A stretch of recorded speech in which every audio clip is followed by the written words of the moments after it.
Hello guys, good afternoon. So nandito kami ngayon sa tabing dagat ng Paracale. Kasama ko na naman siya. Yung isa sa naglalaro ng ganda-gandahan na naman. Yung wala lang magawa na naman. Bini-vlog and many content na naman para ito paano hindi naman bakante yung ating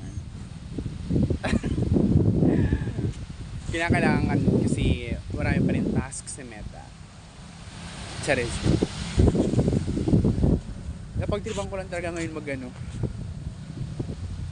video with her. So kasama ko yung sis ko. Kailan mo ako Maganda rin. Wala lang maisip na content here. So kakadlakad kami. Pero ayoko din talagang kasi alam niyo naman, ang ganda ng lola niyo ngayon. Natatawa sa akin yung kasama ko. Ayun siya. Ayun. So marami nakatambay dito, ayun no. Kasi ito breakwater ito. Tapos ito yung view na makikita mo. Ayun, look at the view. Kaya marami tumatambay.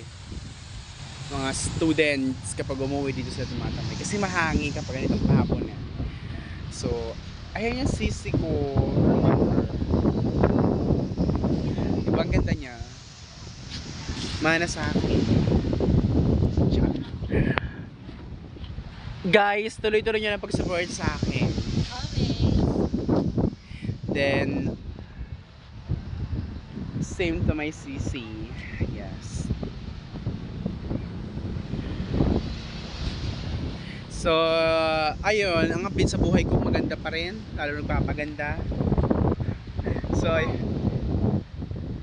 nag-ano din siya, nag-video din siya. Trip lang namin talaga ngayon, mag-mini vlog para sa inyong lahat. Search nyo siya, Rochelle Pangalinan. Sana, Rochelle Rodriguez, guys. Mia, yung Facebook. Lalabas kasi siya. Isa siyang CEO ng Mira. Na iba't ibang item. Grabe, ang ganda na natin, diba? So ayan guys, tingnan yung mga apektado pa rin ng bagyo. Ayan yung mga bahay nila. Ang dami pa rin nag-aayos ng bahay hanggang ngayon. Lahat yan apektado ng bagyong Uwan. So sana naman lahat sa mga kapanood dito sa mga sa gobyerno at ng tulong ganyan para sa naman sa nasakupan din ng Pilipinas. Okay yung mga korap, charit. Joke lang. Joke lang. Hoy, baka may magseryoso ha, wala yun.